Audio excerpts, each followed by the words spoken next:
Hi, this is a famous landmark in Italy. Do you recognise it? Of course, it's the Leaning Tower of Pisa.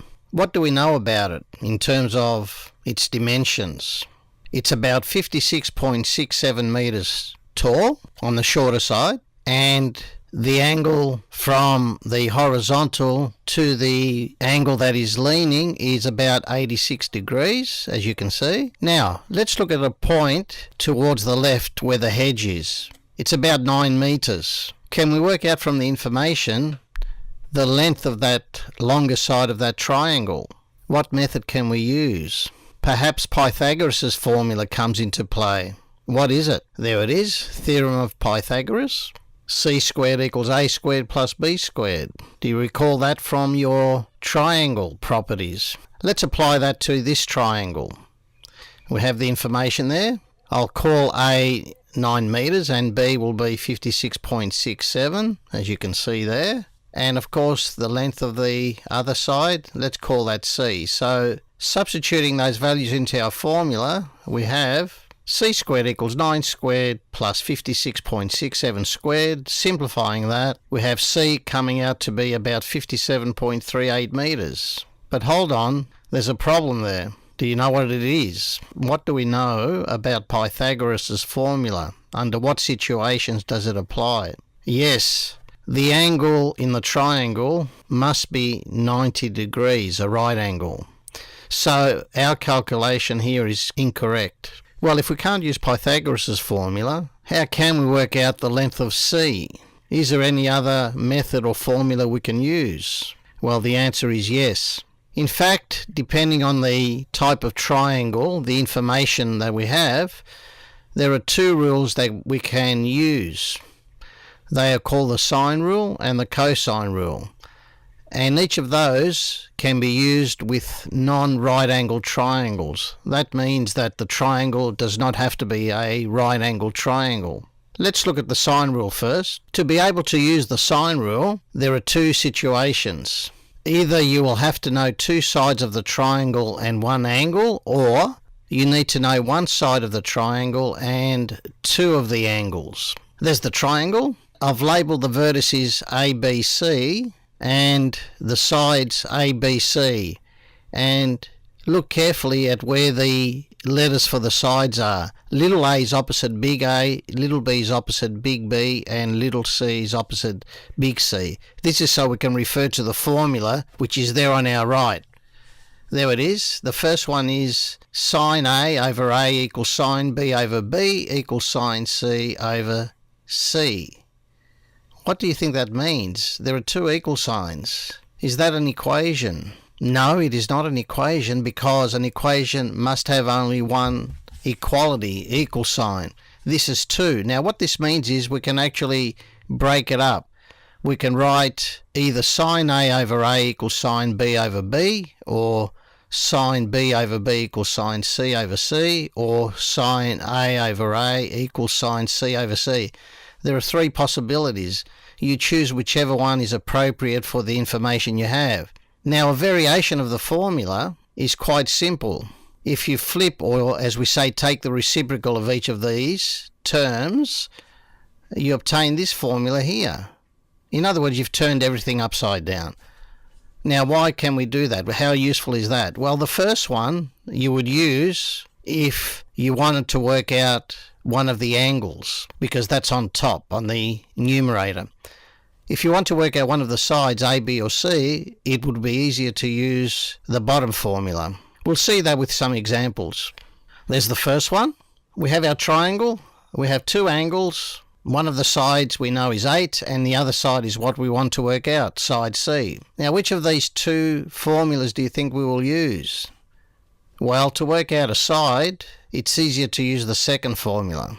The next step would be to work out the ratios, which one we will call A, B or C. It doesn't really matter as long as you are consistent. Now, we know that the side that we want is C, so that means the C will have to go with the angle 55. And that leaves 8 to go with the angle 40. So, to write that as a ratio, we write C over sine 55 degrees equals 8 over sine 40 degrees. And now to solve that for C, multiply both sides by sine of 55 degrees, and this is what it looks like. Now work this out with a calculator, and we obtain the value of C to be approximately 10.19. Have a look at the second example. We have our triangle. We have two sides, 10 and 9. One of the angles is 35 degrees, and we want to work out the other angle, which is called theta. We will use the first form of the equation. So we can write sine theta over 10, because 10 is opposite theta, equals sine 35 degrees over 9. Next step, get rid of the 10 by multiplying both sides by 10. Now work out the right hand side with a calculator. Comes out about 0.63. And then to work out the angle, the inverse sine will do it. Comes out at about 39.6 degrees. Now let's move on to the other way of working out information, which is the cosine rule. When do we use the cosine rule? If you have all three sides of the triangle given, or you know two sides and the angle between the two sides, then the cosine rule applies. There's our triangle. Again, I've labelled it in a similar way to the triangle for the sine rule. But notice there are three versions of the formula, but in fact they are all identical. It's just the way that it's labelled. Now let's suppose we have side A that we want to work out. So we have A squared equals, and then the remaining two sides, B squared plus C squared. Reminds you of Pythagoras' formula to this stage, doesn't it? And then this is the part that's different. You minus, and it's always a minus, and the 2 is always there. 2 times the length of the two sides, B and C, times the cosine of the angle between them. There it is. The angle here at vertex A is the angle between sides C and B.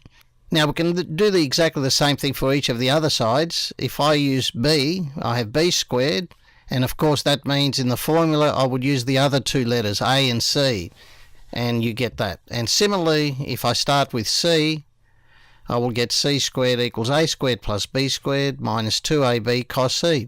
Let's try that on an example. Here's our triangle.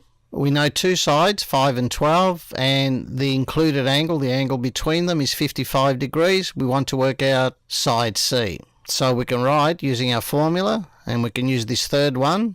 We have C squared equals, and the other two values of the sides, 5 and 12, 5 squared plus 12 squared minus 2 times 5 times 12. Comes from here, doesn't it, AB? Times the cosine of the angle, 55 degrees. Work out all of that right-hand side with a calculator, and then take the square root. So C comes out to be approximately 10. What about this situation, where it's an angle that we want to work out? Again, it will be the same formula, it just requires a different rearrangement. So the 4 goes opposite the angle, so we're going to write 4 squared equals 5 squared plus 7 squared minus 2 times 5 times 7 times the cosine of the angle. Now simplifying that, we have cos theta approximately 0.82, and then the angle will be inverse cos, like that, which comes out to be about 34 degrees. I hope this gives you some idea about when to use the sine and cosine rule, and in fact you will probably come across examples where either one applies, where you have your choice, or where one method is used in the same problem as the other method. In other words, you might use the sine rule to obtain some information and then use your result to apply the cosine rule. Until next time, bye-bye.